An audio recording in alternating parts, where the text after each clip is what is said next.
This is a special live broadcast on CIOE 97.5 FM.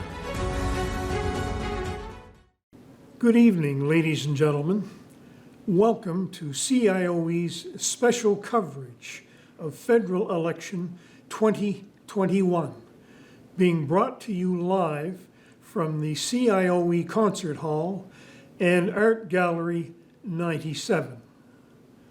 As part of CIOE's ongoing efforts to keep Nova Scotians aware and informed about important public events that directly impact on their families and well-being, we have assembled a diverse panel of people from different backgrounds and experiences to share their thoughts and observations as the results of today's federal election unfolds this evening.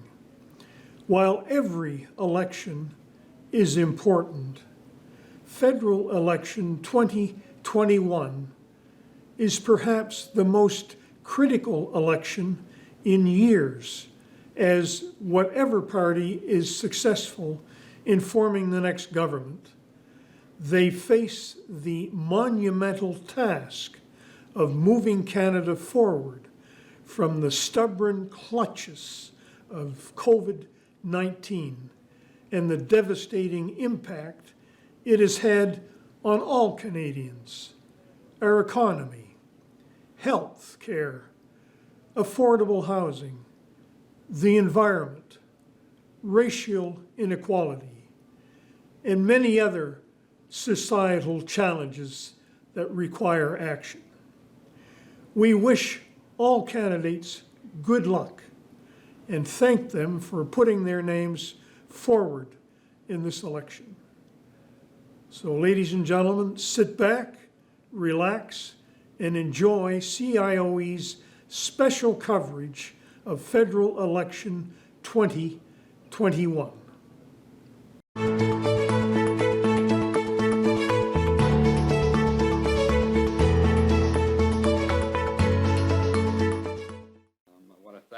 Jim for his introduction and his allowing us the opportunity to be with you tonight to discuss what's going to be a very exciting federal election results, and looking forward to it.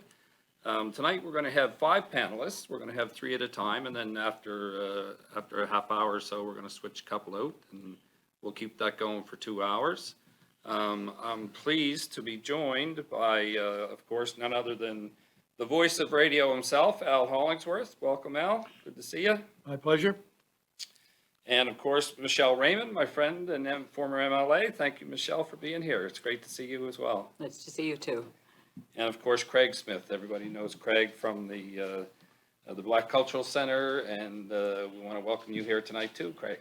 Thank you very much, Bruce. I know that, of course, we know you, and many of our listeners do as well, but can you tell us a little bit about yourself just before we get started? As you mentioned, former president and board chair of the Black Cultural Society and Center for Nova Scotia, local author, and serving member of the Royal Canadian Mounted Police with 25 years service, and I am the site commander of the Lower Sackville Detachment. Nice, very nice, and well versed in politics. He knows, and not, I should say, the community as opposed to politics. And Michelle Raymond's another person who's very community oriented. And Michelle, tell us a little bit about yourself. I'm more of a Spryfield girl, actually, but I've come all the way out to Sackville today, and thanks very much for inviting me. So I grew up over closer into Halifax, and as you mentioned, have been involved in politics, served 3 terms in the legislature. I call myself post-partisan at this point, but I'm a big, I'm involved in the Urban Farm Museum of Spryfield and in singing and so on, historical music of Nova Scotia. And I'm a big believer in like we are tonight, following in a pattern of a long set of footsteps lead us at any given time to where we're going next. So yes. I'm just interested to see where we're going next. And I'm very much looking forward to your insights tonight. It was great to see you, by the way, on the weekend at the Spryfield Days Festival. It was wonderful, wasn't it? It was. Yeah. It was really good. Really good. And Al, what can you tell us about yourself that we don't already know? Well, I'm older than dirt, but I just learned something that listening Michelle mentioned something about singing, and I perked up. What type of singing? I get deal with this. Right? It's going to be a long conversation. Okay. You can just hum it. Maybe during the break, Okay. we can get a tune or two. Al. All right. So tonight, we're seeing, we just came off a provincial election, just not that long ago, a month ago or so. Do you think that election, that Nova Scotians are election wary, or that? Yes. that If they weren't before, they are now, at the end of the day, that's for sure. yeah. But I will say, as I walked, as I went around the HRM today, I saw lineups at places. The fact it was a beautiful day probably helped to encourage more folks to get out. There were a lot of people that I talked to as well, though, in the workplace that talked about already doing advanced polling. So, even though we think, folks may be a little wary, I also think that there's a willingness on the part of Nova Scotians to say, I want to have a voice in what's happening federally as well. There was one point that I'd like to make. It drove me crazy. It's still driving me crazy, and they used it as recent as today. It's a conservative talking point, and they keep talking about the cost of the election, $610 billion, as if it's some kind of a waste. I get sick of it. I got to the point where they wore me out. I didn't want to hear it again, ever. And I think that type of thing will backfire on them. Well, that's an interesting one, because I have to say that the fact that it has become a major talking point, the cost of an election, doesn't speak very well about level of interest in democracy and democratic Exactly. participation. However, I think we're all feeling a little bit punch drunk from a whole series of things, and yet I think people are really, really keen, particularly in Nova Scotia. We have just seen a provincial election. And it's unusual, very, very unusual. I don't even know if there's been a time when a federal election was actually called during a provincial one. But the events of the pandemic have crunched so many things together. There are economic and health crises happening all at once. So it maybe had to happen there. And I think people are interested to see how federal and provincial politics fit together in a way that they haven't had a window very often. Well, what I found was, the provincial election, to me, was very exciting. I could sense something happening. I could sense change. And in fact, near the end, I predicted that the Conservatives would win the election. I don't have that same sense now, and I know it's close. It's back and forth, and the polls are, 1, 2, 3 percentage points, whatever, within a margin of error. It doesn't matter. They're tied. But it's not the same. To me, it's not the same. It was excitement. There was something building in the Nova Scotia election. It's not there in this election. Yeah, I think there was, Al, at the start, and O'Toole kind of started to come up, and then they've evened out in the poll, and then all of a sudden there was no more bump. Like in the provincial election, you could feel it, that Houston was coming up and up and up, and he didn't stop, and then they, but I don't think that happened this time. I think. No, we definitely saw the tides change in the provincial election. You're right. As Yeah. it got close to the end, it was like, Yeah. something's going to happen here. I don't have that same feeling when it comes to the federal one at all. No, and we have to be very cautious because the polls are still open until 8:30, so we can't be trying to sway people on how to vote. I want to say this, there's an interesting aside to this election. We, meaning Nova Scotia, have two party presidents. Rob Batherson is president of the Conservative Party of Canada. Suzanne Cowan, daughter of Jim Cowan, former senator, is the Liberal national president. That, I think, is almost unheard of. Maybe going back to the day, I don't know who the Conservative president was at the time, but I'll go back to the days of Al Graham when he was president of the Liberal Party of Canada. This to me is unusual, and I don't know Suzanne Cowan.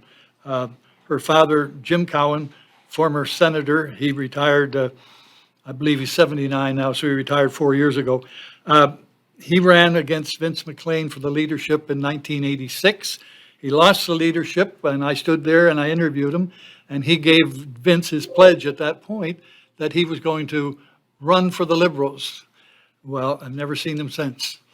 So, Yeah. yeah, but I will say this much. He became a senator because, it might be because his wife's a cousin of Paul Martin's wife. Now, I'm just guessing. Well, that might have had some, but I think he was, he worked hard for the Liberal Party. No, he didn't. No, he didn't. I was there, Okay, you weren't. Okay. No, he didn't. So, well, one of the things that's really interesting about this one here is that, and I think it's hard to get any tidal motion going, is that at the federal level, the parties, the basic positions aren't as polarized as they were, because we've got splinters on all sides.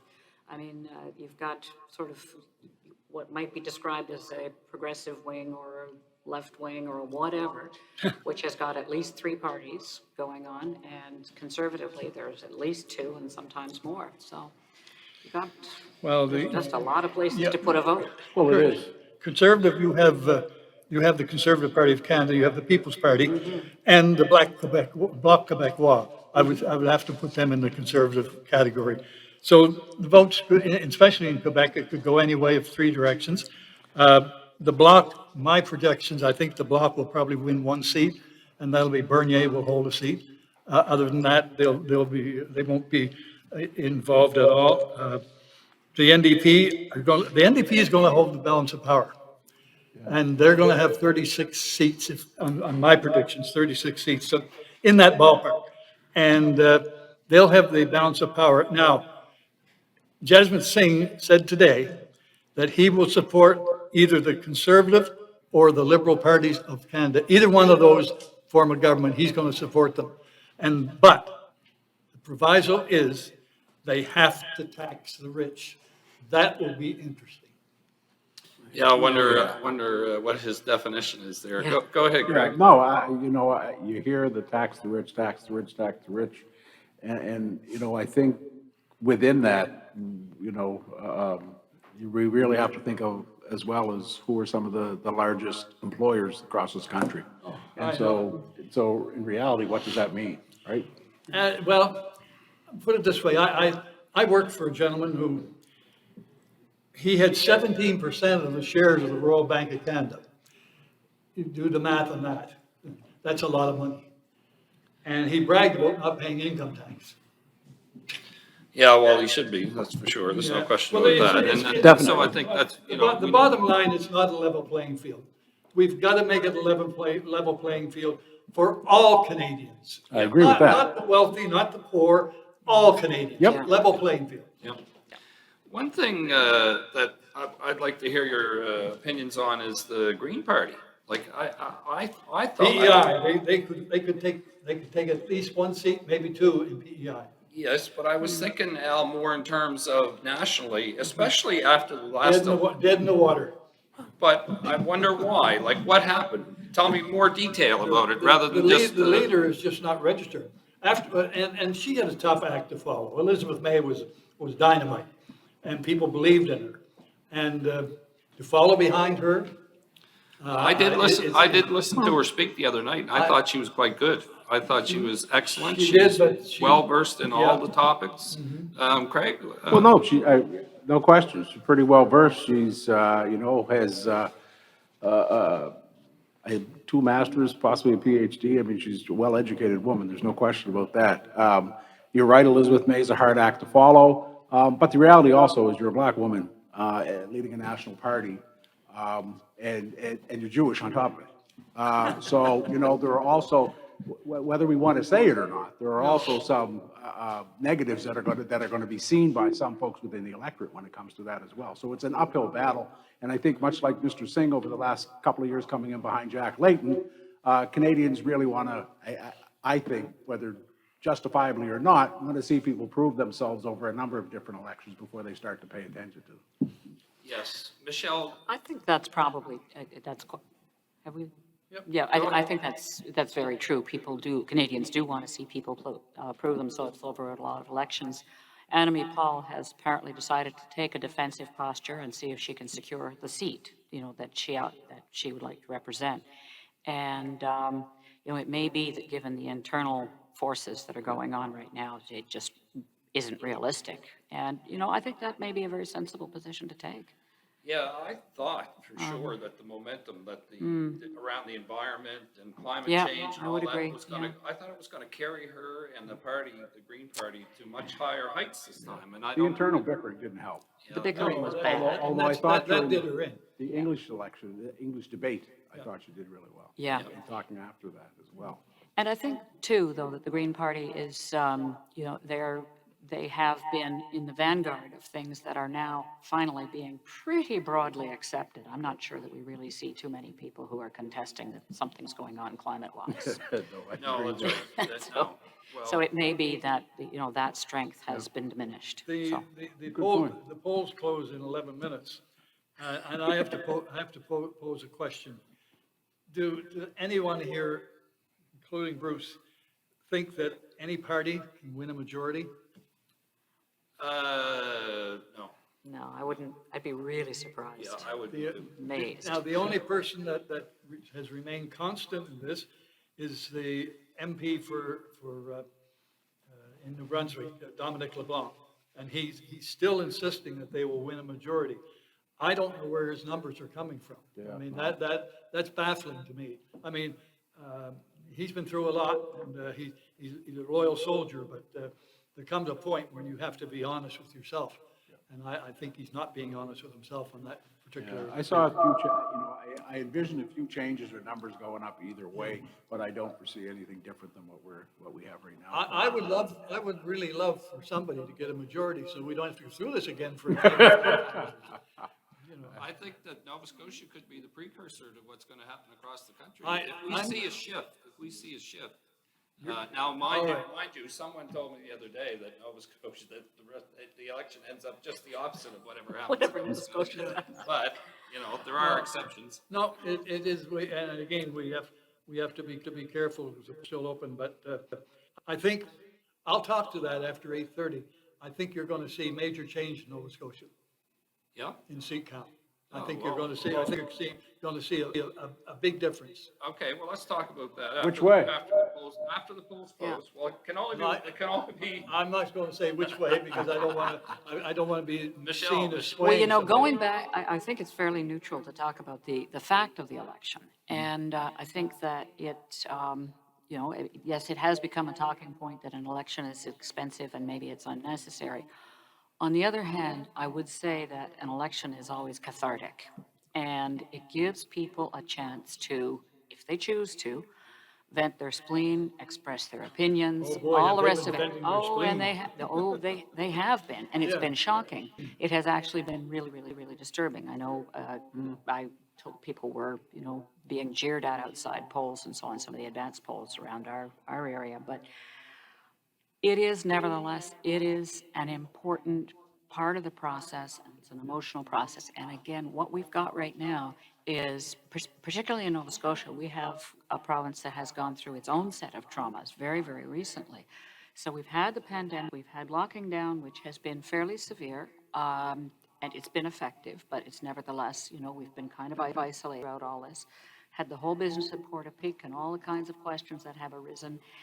And so we had a provincial election, we've just had that, and how a province can work, particularly, I mean, how any sub-jurisdiction can work, but in Canada, especially a province, it can't work in isolation, it can't work without its federal partner or opponent, whatever the case may be, but how it works is going to be very, very strongly affected by what the federal government does.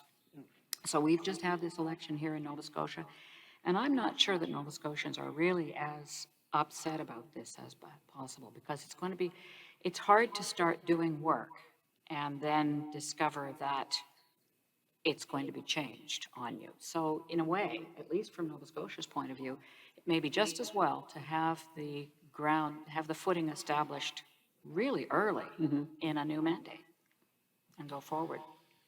yeah, that's certainly, you know, one way of looking at it.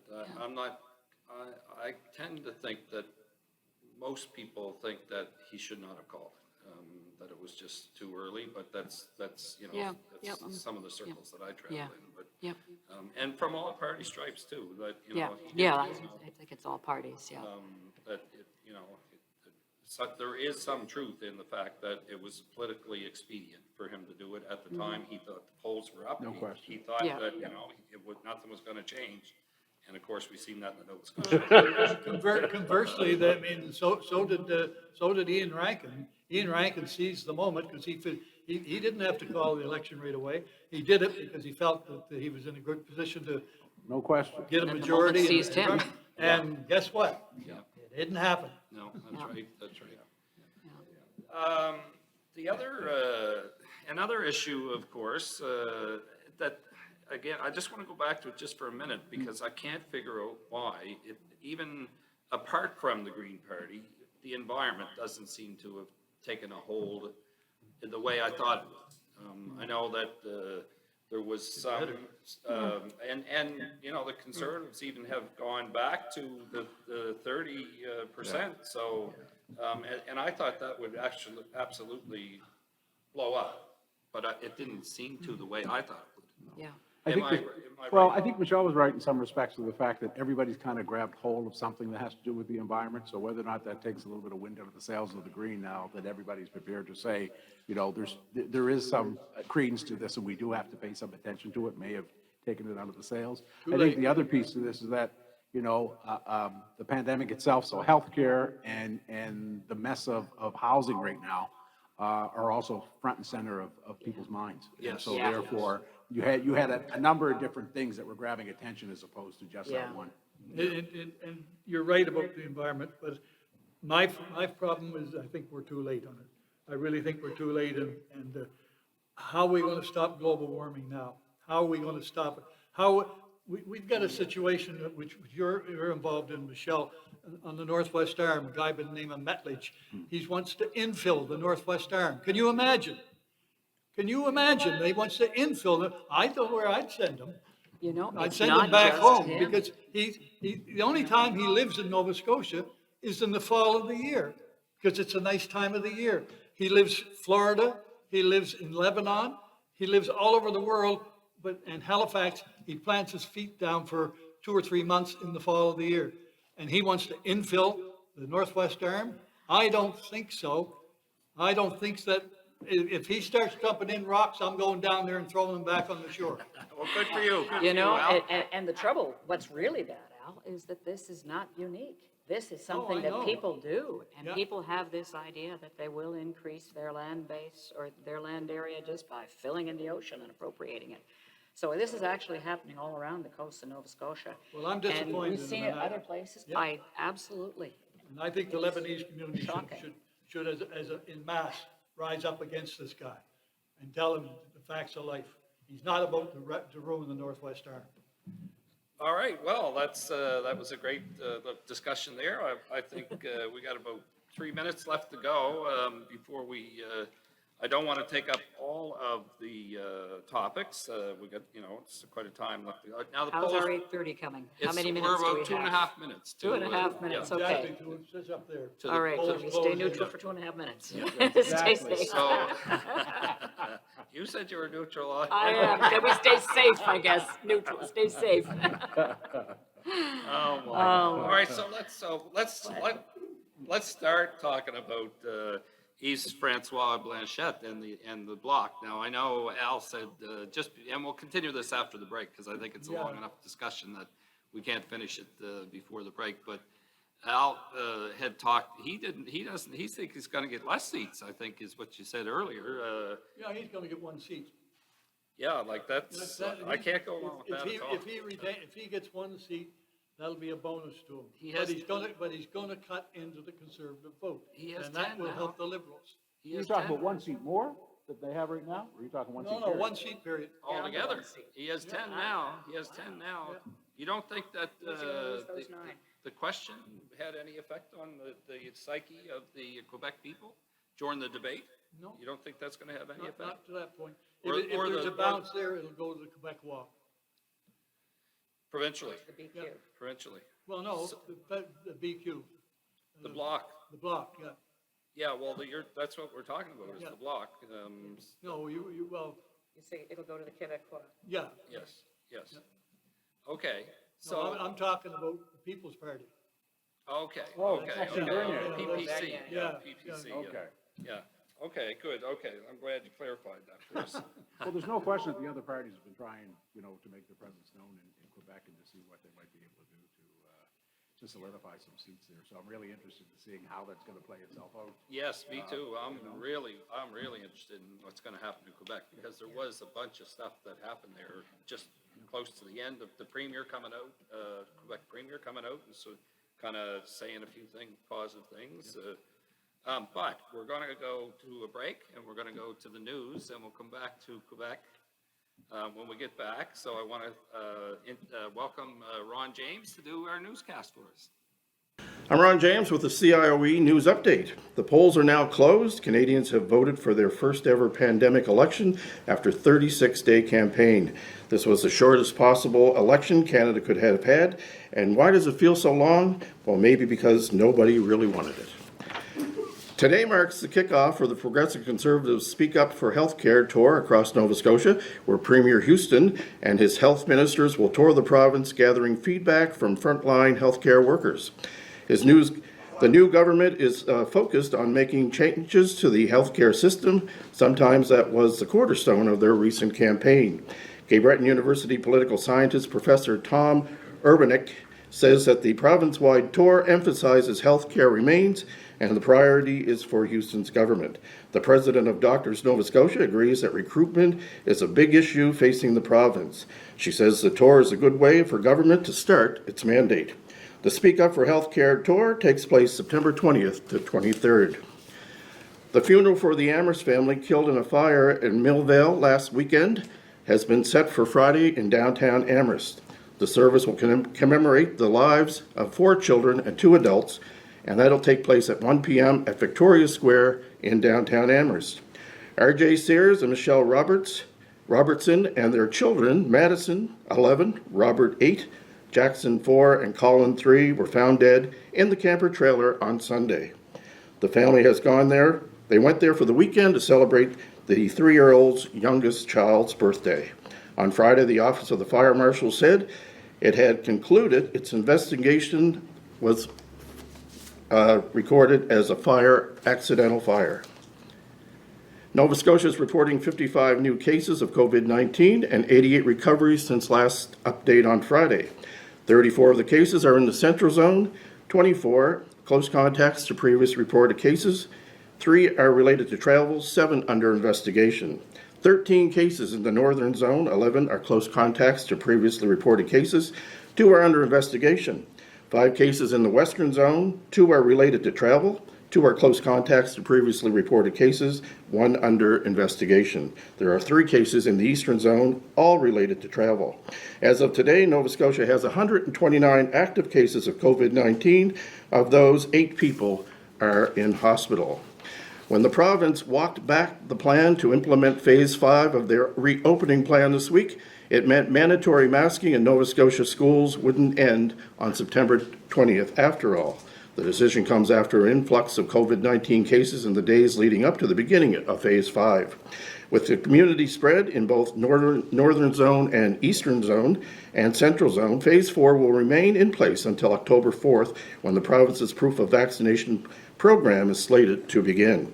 Paul Walsney, president of the Nova Scotia Teachers Union, believes remaining in Phase 4 is the right choice for the time being, particularly for the 2/3 of the students who remain unvaccinated of COVID-19. There is just 2 weeks to go in the 2000 Major League Baseball regular season. There's a thrilling National League West race ramping through between baseball's 2 great teams, the San Francisco Giants and the Los Angeles Dodgers. The wildcard race has crowded in both leagues with 3 American League East teams, the Boston Red Sox, the New York Yankees, and the Toronto Blue Jays front and center. And then there are the players looking to put the finishing touches on their awards, the MVP, the Cy Young Award, and Rookie of the Year. The Toronto Blue Jays are in Tampa Bay tonight, the New York Yankees hosting Texas tonight, and the Boston Red Sox are off tonight. Weather-wise, we got clear skies in the forecast for tonight. We got some fog patches developing overnight with lows of 8 degrees. Tomorrow's going to be a sunny day. Those fog patches are going to dissipate early in the morning. Highs will get up to 21 degrees. Clear skies in the forecast for tomorrow night with fog patches overnight with a low going down to 11 degrees. Wednesday, a sunny day, a high of 21. Thursday, a mix of sun and clouds with a high of 23. Friday, a mix of sun and clouds, high of 23. And the long-range forecast for Saturday and Sunday, a mix of sun and clouds on Saturday with a high of 22. And on Sunday, cloudy with 60% chance of showers, a high of 20 degrees. That's your CIOE news update. I'm Ron James. And welcome back, folks, to Decision 2021 here at 97.5 CIOE FM radio in Sackville, Nova Scotia, the heart of Nova Scotia. We want to welcome you to with us tonight. I see the polls are closing in Newfoundland. We have with us now, joined us, Donelda McIsaac. Welcome, Donelda. It's nice to see you here tonight. And we also have Jeff Boyd. Welcome, Jeff. Good to be here. So I wonder, just for our audience sake, can you just tell them a little bit about yourself? Okay, well, I'm actually originally from Newfoundland, so I'm watching Newfoundland keenly Oh, here there you tonight. Moved to Nova Scotia about 15 years ago to start and raise my family here. I'm a certified investment manager and senior consultant at IG Wealth, and a bit of a political junkie. So Right on. that's me. Thank you, Jeff. Appreciate that. Donelda. Hi, well, I'm a social and health advocate, and I'm also office manager here at CIOE. Wonderful. And you were a wonderful provincial candidate, so I want that to be on the record.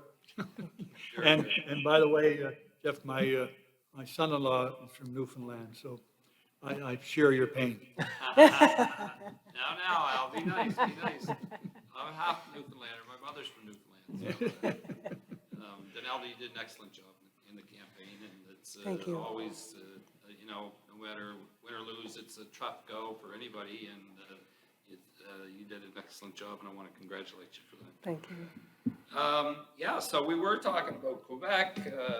We could go on some more, talk a little bit about that before we move on. I see it's going, I think, pretty much the way people had expected. We're about 300 votes in the difference in Newfoundland. Do you think it'll be like that in Quebec?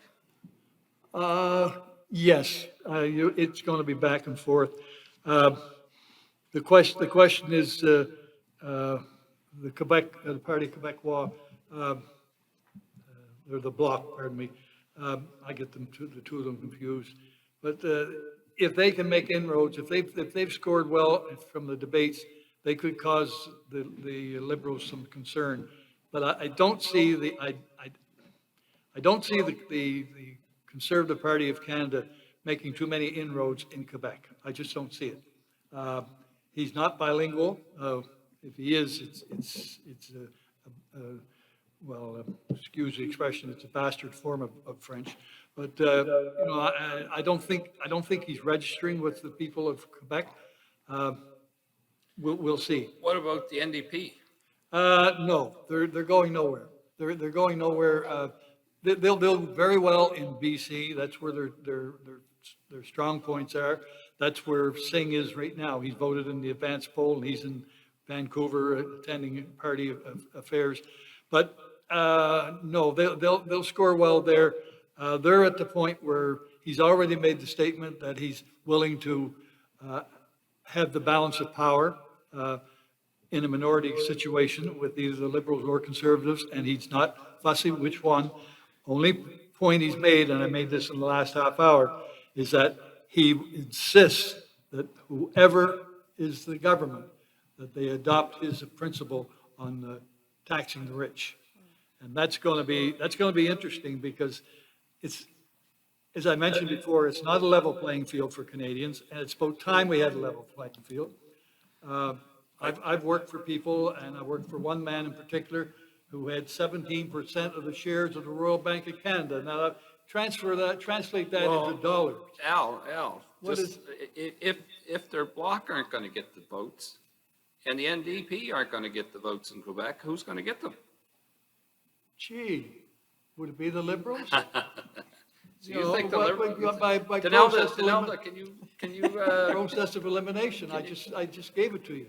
can you give us a few words on this topic, or? Well, I think as far as Quebec is concerned, it's going to be interesting. That's the one I'm watching. I think Trudeau lost a really good opportunity when the night of the debate, when it was perceived that Quebec was being classified as a racist province. Trudeau, with a seat in the province, that was the perfect opportunity for him to step up and say something.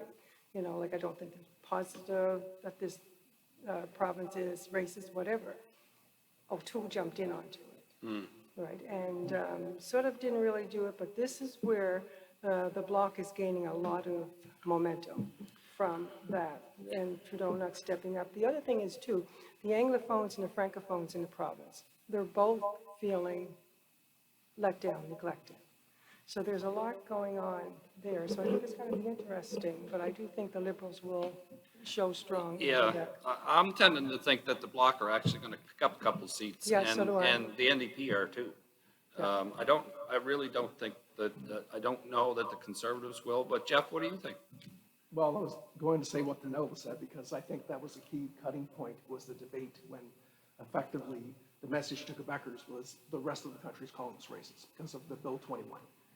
The difference between, say, a Jack Layton and a Jagmeet Singh is there's more talk about diversity, inclusion, climate change, and not about the working class movement that was more Jack Layton's movement. So whether the working class, more rural French Quebecer is thinking about the same kinds of things.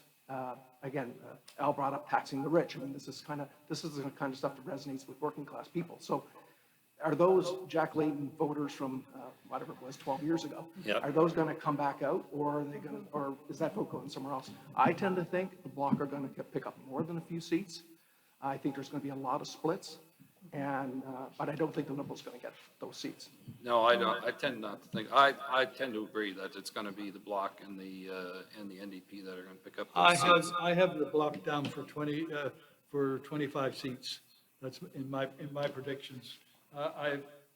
What I've predicted, most likely, the Liberals 150 seats, Conservatives 124, NDP 36, Bloc 25, Green Party 2, and the People's Party of Canada 1. And that's how I'm looking. There are lots of issues here in Nova Scotia. Lots of issues. There's things going on that we should be looking at, because this is our home turf. I mean, to be honest with you, and the most important thing right now, Teoscar just hit a home run. It's 1-0 for the Jays. So, Yes, that is the most important. but no, I'd like to talk about the various ridings. There's lots to talk about in Yes, Nova Scotia. let's do it. The polls, And I think, maybe, have closed. maybe start, you mentioned before, Chris d'Entremont, he was the only Conservative who won in 19, but, my projections right now is a possibility. Now, it's not carved in stone, but there's a possibility the Conservatives could win 4 seats in Nova Scotia. Chris d'Entremont, and if there's any justice in the world, the Conservatives will win the seat in South Shore and get rid of Bernadette Jordan, who just made a farce of that office. Lenore Zahn, unfortunately, is in trouble in Cumberland, Colchester, and probably one of the Cape Breton seats. So there's 4. All of a sudden, it goes from 1 seat to 4 seats. So there's that possibility. Now, in the Southwest, West Nova, d'Entremont last time he beat the incumbent by 39% to the Liberals 36%.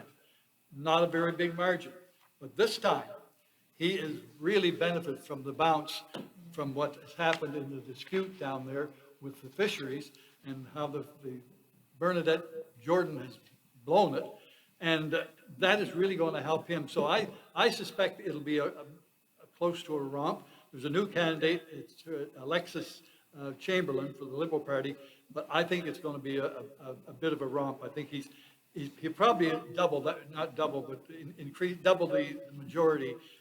Instead of 3%, he probably end up with 6 or 8% ahead of the Conservative candidate. Yeah, I Denali? agree. I would totally agree. Yeah. Jeff, any comments on, what you see here in Nova Scotia going to happen? I had those same four areas on my list of things that could turn conservative. My view is the NDP got one shot at one riding, which is Halifax. And other than that, we're just going to see if those four ridings, with Chris D'Entremont, of course, already being the lone conservative candidate, they pick up three more. But I'll take a minute, though, to just mention that in Newfoundland, there was, if you'd asked me before the night started, I would have said that they could run the table, the Liberals in Newfoundland. Yes. There was one lone riding in St. John's East that was held by the NDP. Looks like it might be switching Liberal. But the big news is there was one riding, I think, that, again, before the night started, that the Conservatives had a shot at. They're now leading that riding. But one riding they're leading in is, sorry, it's a long name, Costa Bay Central Notre Dame. That was Scott Sims. He won that by 15% or something last time. It's now a tight race. Oh, yeah. There's another one. Which area is that? That's kind of the central Newfoundland, Okay. Grand Falls area, that, right? Yep.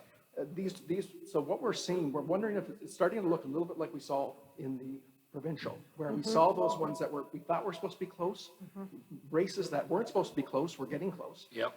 And we're starting to see a little bit of that. And now I just noticed that former Jack Harris NDP, the very popular Newfoundlander, just turned orange again. So I think Liberals would have liked to see a sweep coming out of Newfoundland.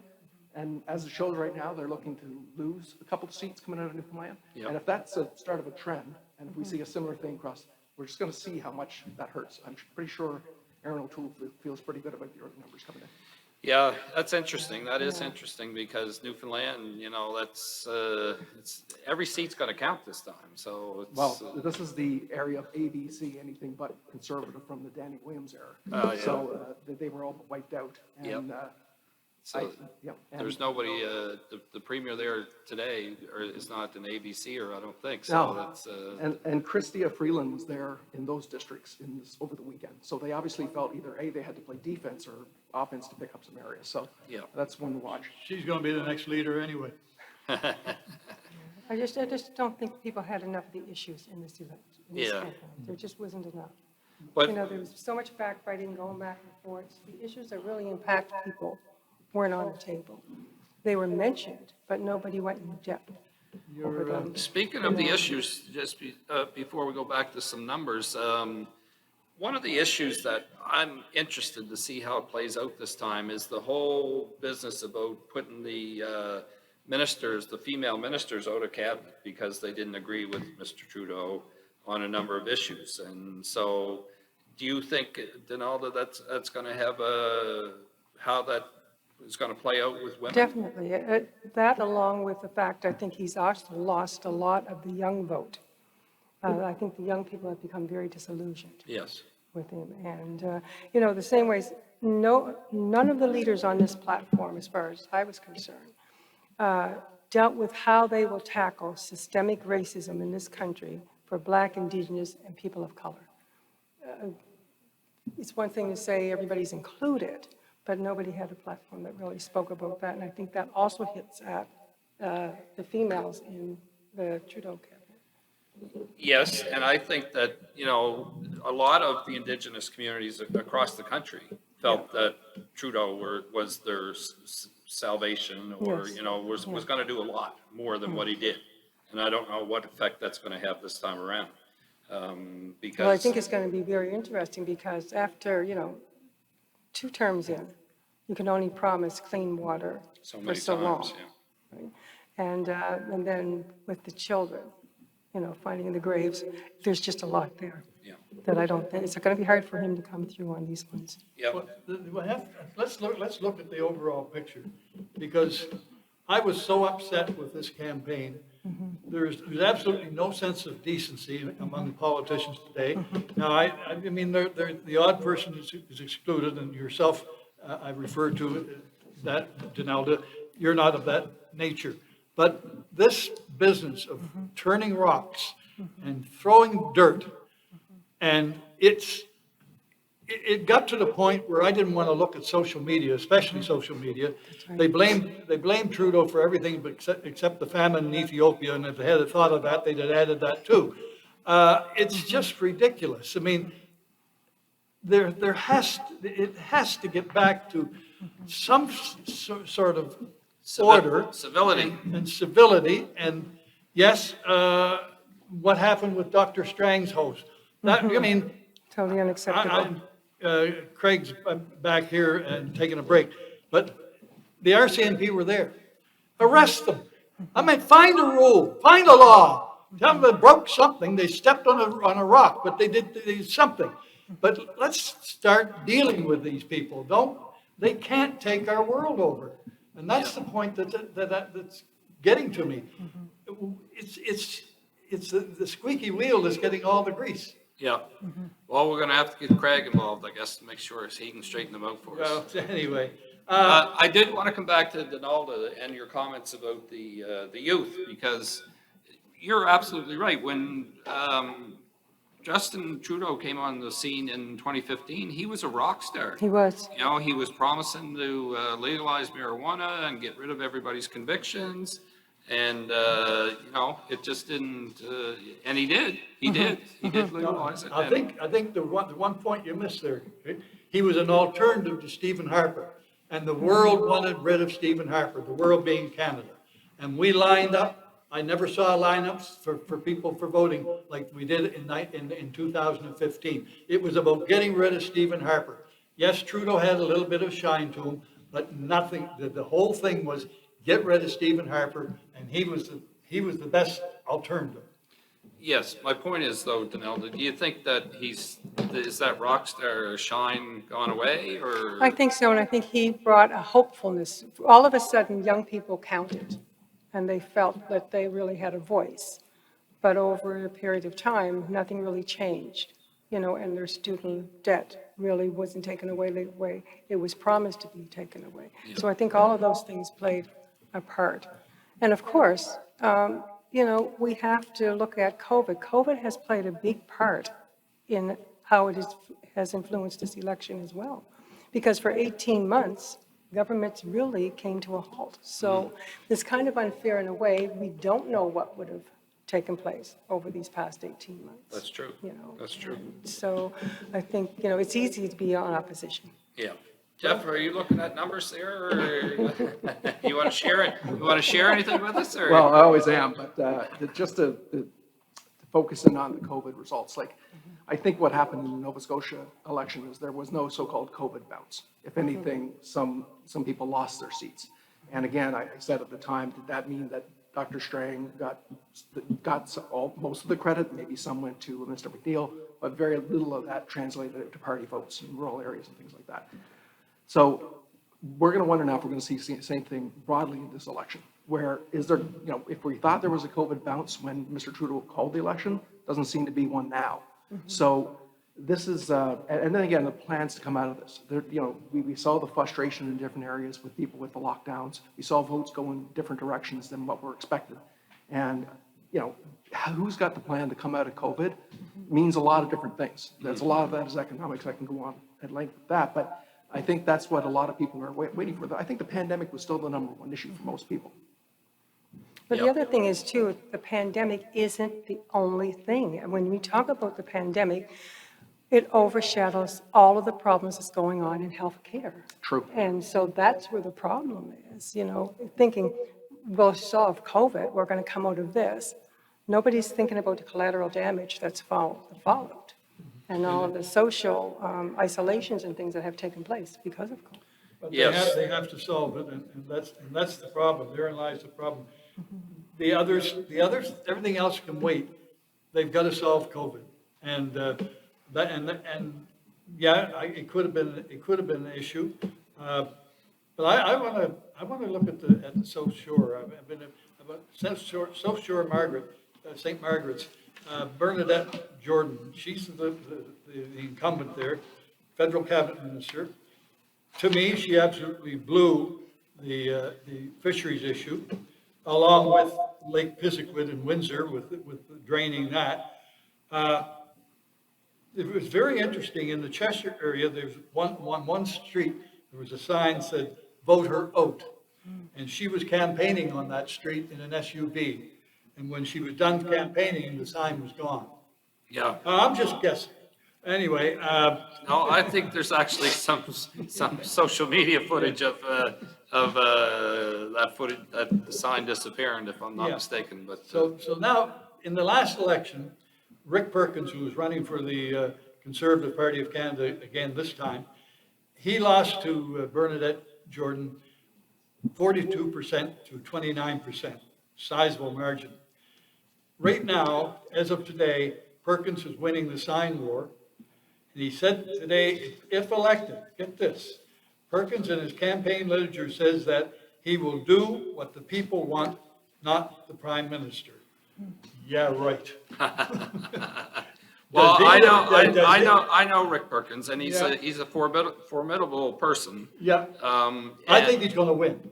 Yeah, I do too. I Yeah. do too. I think that Bernadette, unfortunately, she just hasn't been responsive enough to people, not only the fishermen, which is going to cost her a lot of votes, because I know, That's right. people in Oh, Terrence Bay and Westover and right down along the shore.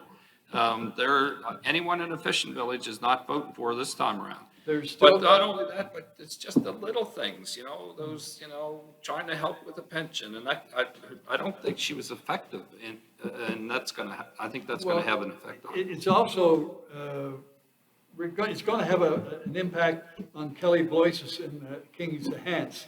Now, he's quite popular, and he held the seat for when Scott Bryson stepped down.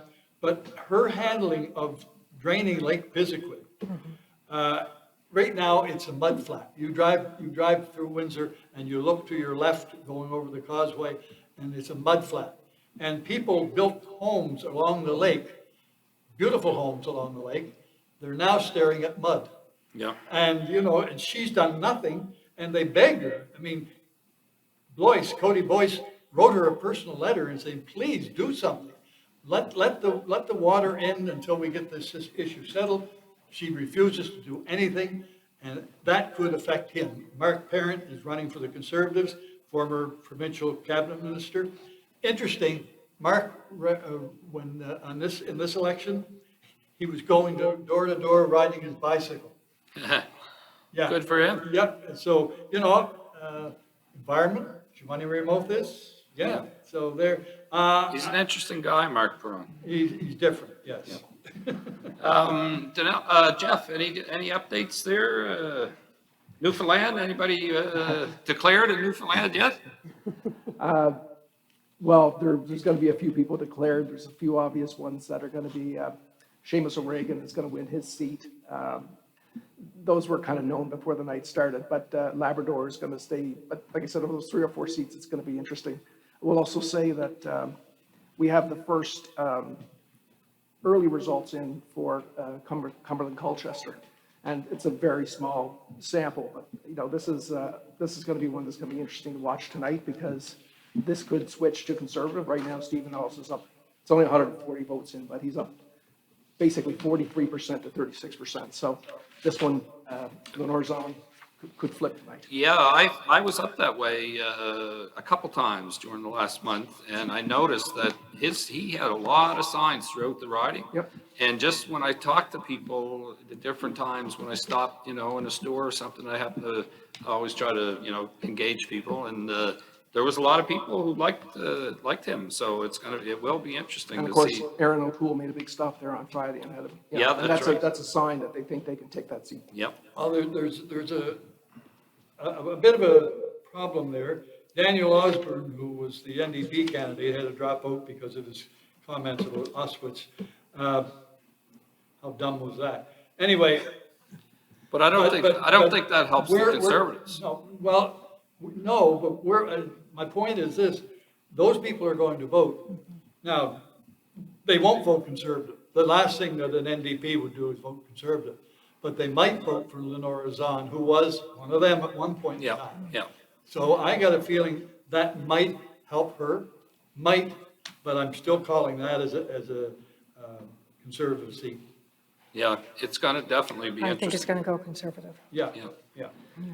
Let's have a look. What about Halifax? That Halifax seat now, Andy Fillmore has been, popular, 2-time, won 2 elections.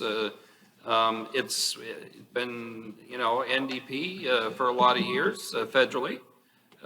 Federal leader was there for a while, and the woman who's running against Andy, Lisa Roberts. Lisa Roberts, yep, she was an MLA and stepped down. She was confident enough to step down from her provincial seat to run federally. Now, that's got to tell you something, that she's feeling pretty confident. My gut feeling is that Andy will hang on.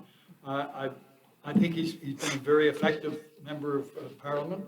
And what I like about him, and this issue, well, Michelle's not here, with the infilling of the arm, he has pledged to stop that. He said, I will stop it. And he's the first one. That's a local issue. That's a hot button issue. It is, yeah. And he has taken a stance on it. I don't believe, I think it'll be closer, but I think Andy will prevail there. The one that concerns me is Halifax West, and that is different in that Eleanor Humphreys is the Conservative candidate, former CEO of the airport.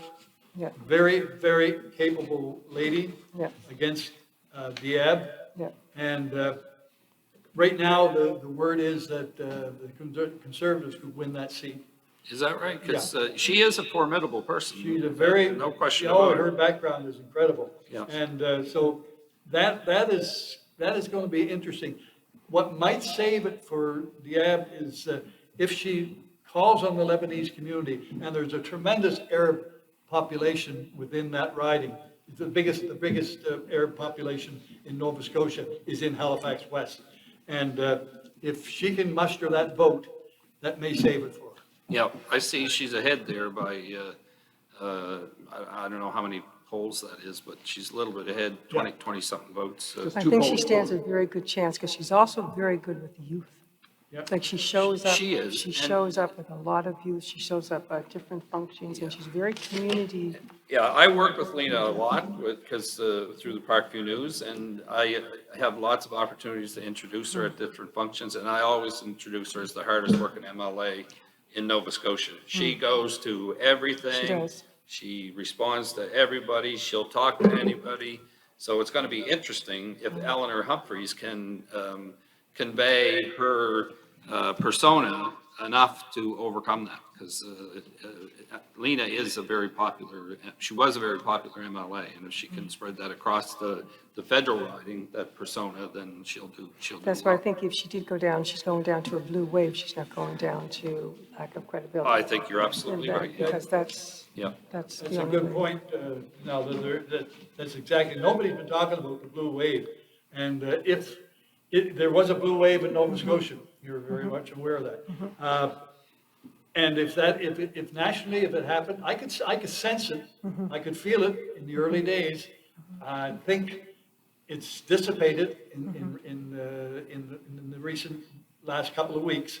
But the place where they've lost ground, Conservatives that is in Ontario. Ontario, for some reason, they've dug their heels in. Now, maybe it's because of the idiot that they have for prime minister, or for premier, Yeah. but something has caused them to be anti-conservative. Yeah, I mean, it's, you know, I don't know what it is, because they certainly love that premier. They voted him in, so they must have thought something good of him. Doug Ford? Yeah. Oh, they yeah. made a mistake, yes. Well, I mean, that's proved out. I mean, he's bundled what they had yesterday, was it 2,000 cases Yes. of COVID? 2,000 Yeah, cases in one day? It's going back up, yeah. Oh, yeah, I Definitely going mean, back up. he has blown that unbelievable, so. Look, it's time for another break, but I want to, before we do that, I want to thank our technical director, Russell Gross, and our technician, Andrew Crawford, for doing such a wonderful job. And we always need to have our technicians with us to make these things happen. So thank you, gentlemen, for being here tonight. Thank you, Jeff and Donalda, and we'll have you back again in a little while. 1-0, top of the third. 1-0, top of the third. Okay, now we're going to go to Ron James. Thank you, Ron. Here's the news. I'm Ron James with the CIOE News Update. The polls are now closed. Canadians have voted for their first ever pandemic election after 36-day campaign.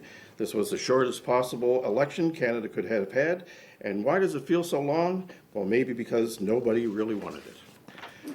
Today marks the kickoff for the Progressive Conservatives Speak Up for Healthcare tour across Nova Scotia, where Premier Houston and his health ministers will tour the province, gathering feedback from frontline healthcare workers.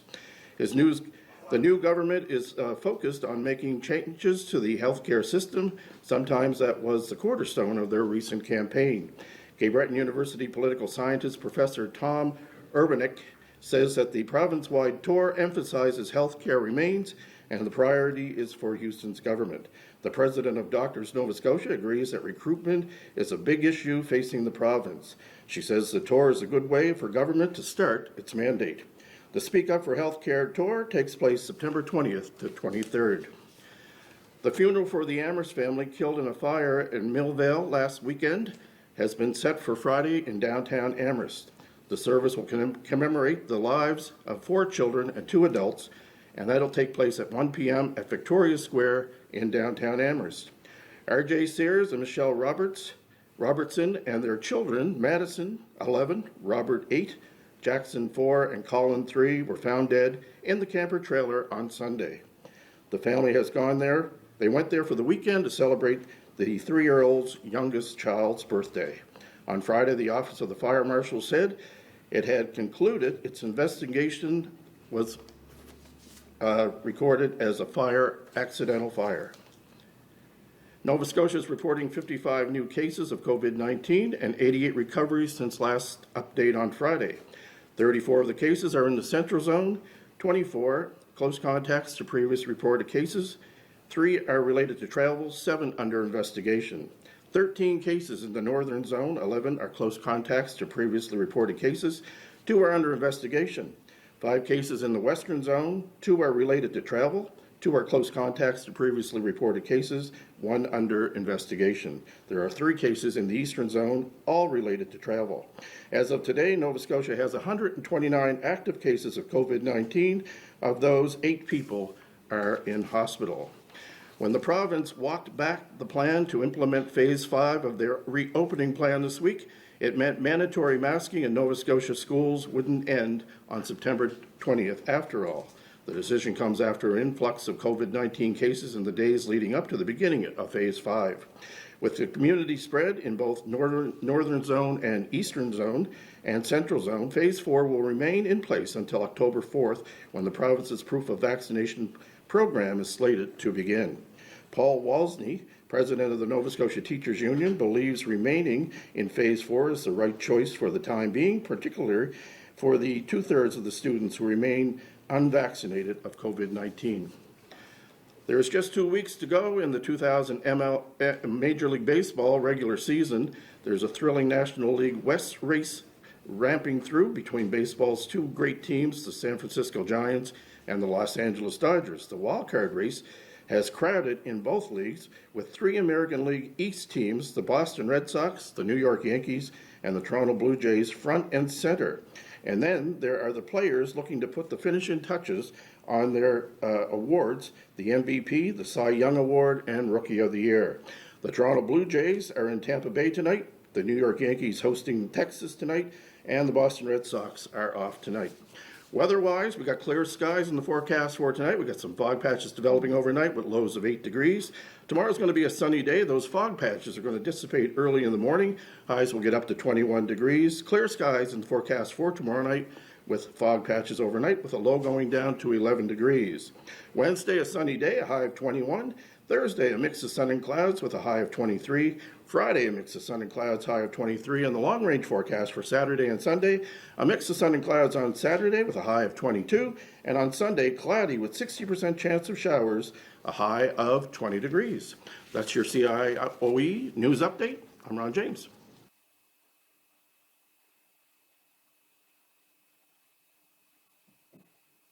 And welcome back to Decision 2021 here at 97.5 CIOE FM radio in Sackville, Nova Scotia. And we want to welcome back Michelle and Craig. We'll get back into some discussion here. I'm just looking at 2.5% of the votes counted in Nova Scotia, and the Conservatives are less than 100 votes ahead, but I wouldn't, I mean, that's a small, very small percentage, so. They're coming in, but it's staying neck and neck, and even NDP is 800, so, PPC, 202, and the Green 79, so that's very small, it's only 2 polls. So. What do you think, folks? We seeing anything happen here, or is it just what we thought it was going to be, neck and neck?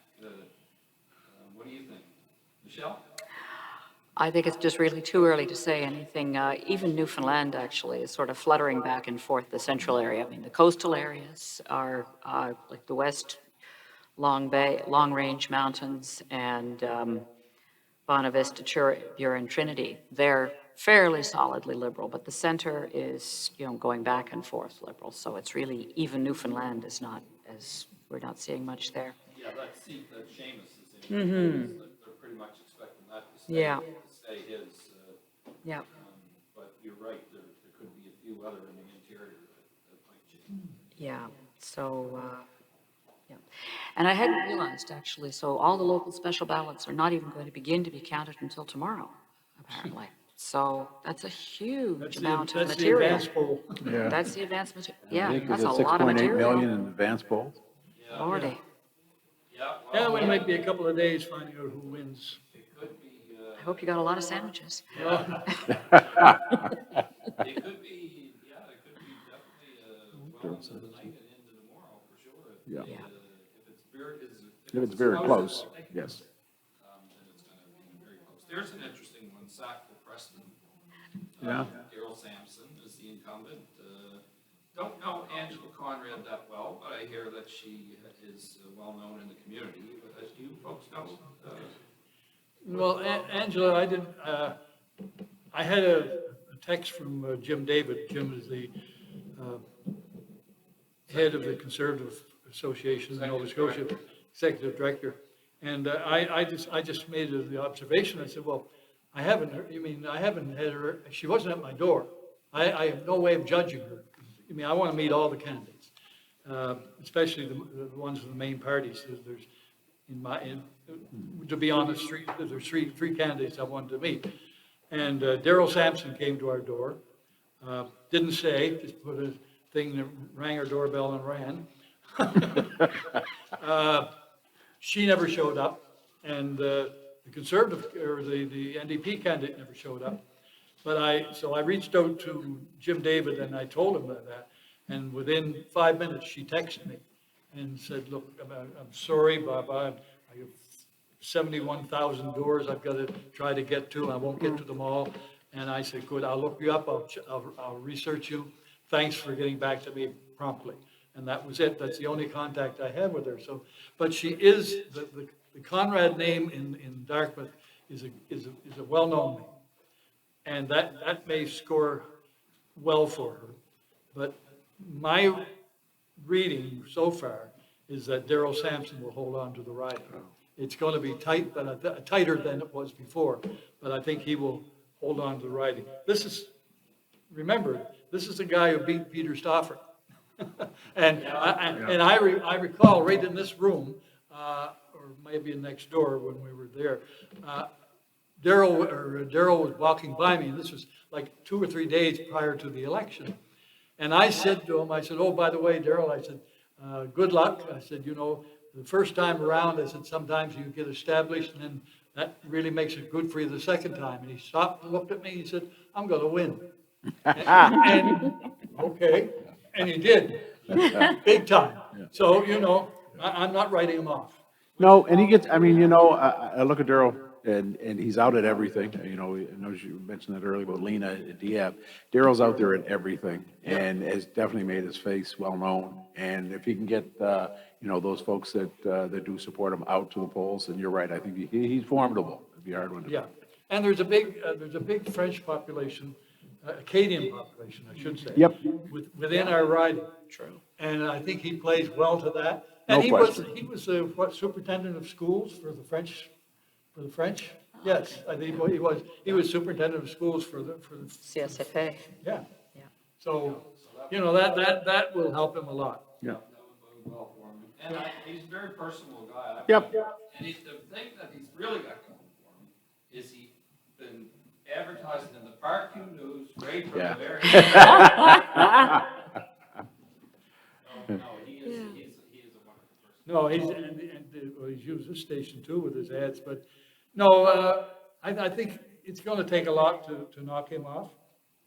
So we're seeing now Venus start. Yeah, early one, I mean, 80 to 261, but you see that the DF has a Growing lead, yeah, for sure. pretty growing lead.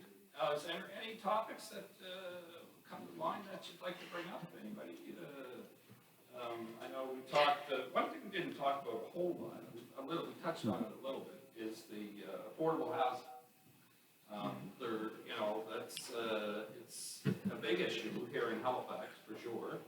It's a big issue in Ontario and Toronto and in NBC. the Yeah. West Coast. It's huge Yeah. in the West Coast. Yep.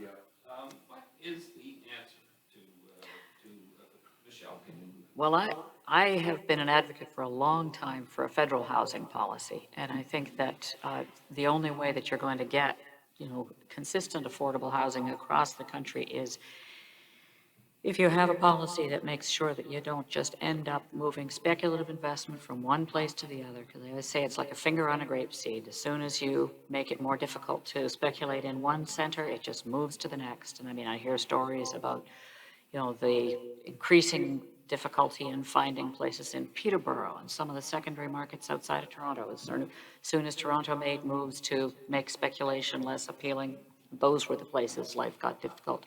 And so you need a federal government to say, okay, these are the blanket terms for making sure housing remains affordable and where necessary that affordable housing is built or created. But Michelle, I understand what you're saying, but Yeah. it's not gonna be an instant cure, and they're No. looking for an instant cure, and I don't think it's there. I mean, it's gonna take years to develop the housing and to get people into houses. Now, the Liberals have come up with something, what is it, they announced it through CMHC. They're gonna create, Yep. 1,000,004 homes or temporary, but that takes years to do that. Yeah, well, Yeah. that's, In the meantime, people are living in parks and in tents. and that's what governments are good at. They're good Yeah. at saying, we're gonna throw all Oh, this yeah, money. I in, We're but gonna create. I don't believe a bit of it, honest to goodness. To me, it's just a crock. They're gonna get through, they're gonna buy time to get past the issue, and once the election's over, forget it. And there has to be some kind of comprehensiveness to it that includes both the municipalities and the province, so that it's not a pass the buck where it is right now, where you see some of the stuff that's happened in the HRM, and you're the mayor saying, well, I thought the province was doing this. Like, somebody's got to be able to say the buck stops here. That's Oh, crazy. yeah, that's you know? really gotta stop. Yeah. And if the federal government can lead the way in some respects, obviously, it would be great, but you're right, it needs to be more than just, something that's going to happen 6 years down the road, when people are feeling the crunch right now. Well, I got to say, one of the things that happens in Nova Scotia, which is really unusual, is that service exchange. I think we talked about this before. Service exchange means that Nova Scotia municipalities don't have to worry about the cost of providing social services. They've got to worry about roads and concrete infrastructure, but they don't have to worry about social services, which means they don't have to worry about housing or housing affordability. That's a big problem. It's unique to Nova Scotia. And I was dead set against Yeah. it when they did it. I was dead Yep. set against amalgamation, because that's what created all these problems. Yeah. in my opinion. Yeah. Back before amalgamation, municipalities were responsible for housing, and they were responsible for social services, and they deal directly with the people in the communities more Exactly. closely than MLAs or MPs, Yeah. certainly closer than MPs. Yeah. And so they had to answer those questions, but now they can say, hey, it's the federal government's job, Yeah. Exactly. And that's Buck passing is a favorite sport. one of the biggest parts of the problem right there. Amalgamation was the biggest cover-up ever. I mean, that was done to cover up the sins of a few people in power. And I'm not going to go into the details, but I'll tell you this much. That was a shameful thing. And I chaired a couple of the public meetings, and believe me, Yeah, I was there when it happened, and Yeah. it was the biggest disappointment Yeah. and one of the biggest reasons why I would agree with you there. I Yeah. did not support the Liberals Yeah. after that.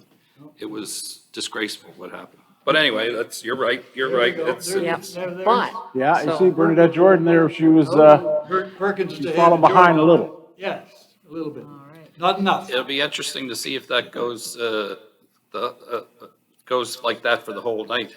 Less than 10% of The the Holy, polls. the Holy Land for a better view. All right. The unfortunate reality is I don't think she's really helped herself with any decisions with regard to the fisheries, so. Oh, terrible, You know. terrible. And you just don't know where these votes are coming from. If down in the Matagan, or not Matagan area, down in the Pubnico area, she's going to get buried down there. Yeah. Well, Southwest Nova, Yeah, but she's not actually running there, though. No. But you're right, people will be talking about it. Oh, You're yeah. right, they will be Yeah. talking Yeah. about it. well, that's going to, as I say, Chris Diontamont's going to benefit from the bounce there. Yeah. And then Kelly Blois over in King's Hants may find himself in trouble because of what she did to Lake Pisacquid. She's been a bloody disaster. It's, and I'm not going to sugarcoat the pill. She's been a bloody disaster. she'll do well, still in the Chesters and in those, maybe I don't know. Bridgewater, but once you get outside, it's an very urban That's rural right. mix, right? And when you get into those fishing villages, that's where she is in trouble, I know. Well, it can be really hard on a minister, actually, to be a minister and, a minister running at home has sort of two problems to face. I mean, they Yep. got to deal with, it's a little bit like Annemie Paul, I think, as the head of the Green Party, she decided she was just going to defend her own seat. And this is what a minister eventually has to do, is defend their own seat, but they have ministerial decisions, so. Yes, Yeah. unless you do like what's the guy that, he's the host leader now from New Brunswick, for the Liberals. His father was there before him, not LeBlanc, is it? Yeah. Yeah. Dominic LeBlanc. Dominic, Yeah. yes. Unless you do like Dominic's father did and just move the whole department right to your riding. Then you're pretty good, because you give everybody jobs and lots of money coming into the community. Yeah. But I don't think that was in the cards for Bernadette. No. What else would you like to talk about now? I think we touched on Jagmeet, Wow. the NDP. It is gonna be hard, I think, for them, because he had one, just that tax the rich seemed to be his only real card that he played.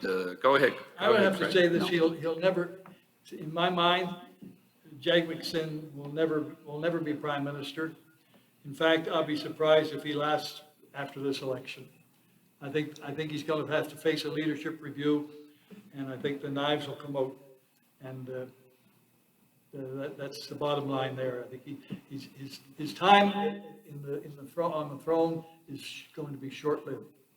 Well, I think some of that's gonna depend though on how they do this time around. Yeah. If they go up, They're if gonna they go lose up in seats. the numbers, Yeah. respectively, then he may be able to hang on. That's right. But if he just ends up maintaining status quo, then you're right, I would And say that's, that. and that's basically what it's looking like. It's going to come down to what he does in BC, and that's their stronghold. And of course, they've elected provincial NDP governments, so they're well rooted in that province. So I'm predicting 36 seats for the NDP. I'm also wondering what's gonna happen in Halifax City. I know that you guys Yeah. talked about that earlier, but, you look at the 20 years that Alexa and Megan Leslie were there. And don't get me wrong, I think Andy's done a great job. But Lisa Roberts has a lot of profile as well and did as an MLA. Yeah. And so I really wonder if the stronghold that she had as an MLA, if she's been able to turn those into federal votes, she might put Andy on the ropes for a minute. Well, she'll clean up in the north end. Well, that's, You know. that's it. So- Halifax is divided into different zones. And yes, she's going to be very strong in the north end, but I don't think that's going to resonate in the south end and in the west end. Yes, that's exactly, you're right. It just depends on what happens in those other Yeah. areas. Yeah. Wow, look at Liberals that. leading Neck and neck, 96 boy, I votes. tell you. What? Very close, 7%. very close. Yeah.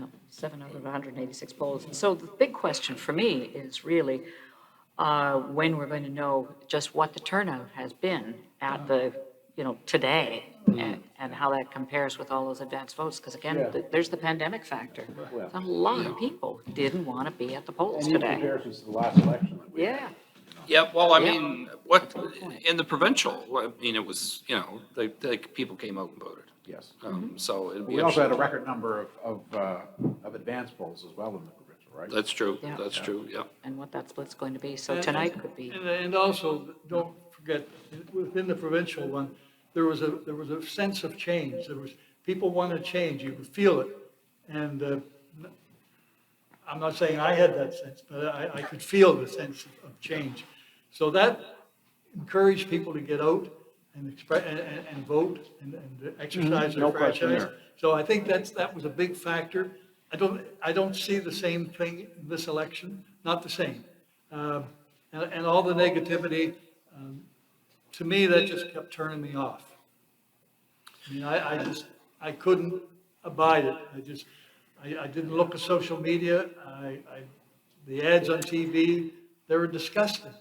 They were attack ads. And Yeah. Well, we've got to get past that. Somehow we got to get past that. Michelle? Yeah, one of the things, though, I mean, we've had a few examples. I mean, again, this is unusual because there's this kind of, I don't know, call it gotcha politics or what, that's going on because you get decisions being made, decisions which could have been made outside of an election period, and they're actually rendered during an election period. So what you've got is things like the candidate in, was it Dartmouth? Was it Troy Myers?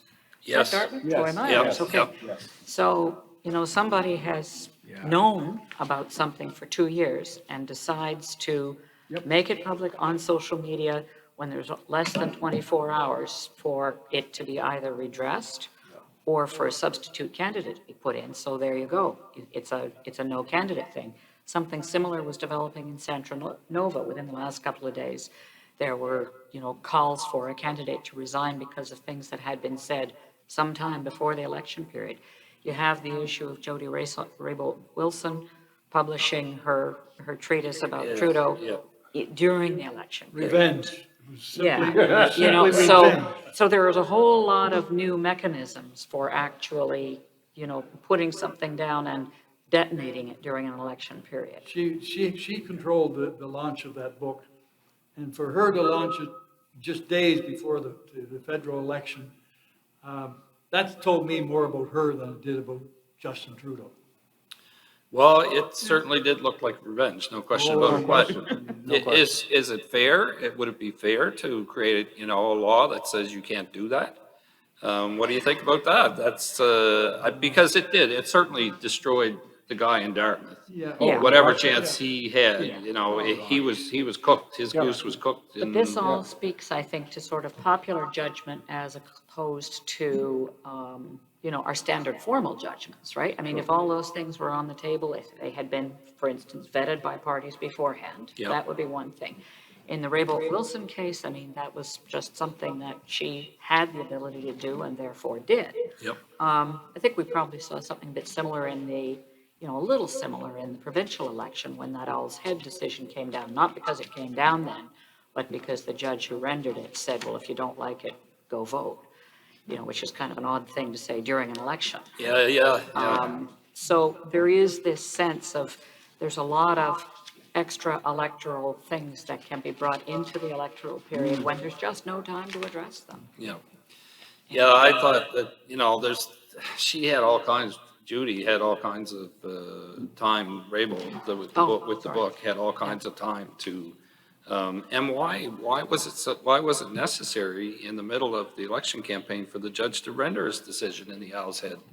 I think it was her decision, but Or yeah, I don't her know. decision, I would have thought, Yeah, why not? hold it, Yeah, just hold it till yeah, afterwards. let the people decide. I think you're. Not urge them to the polls. I think you're gonna see some refreshing things happening with the new premier.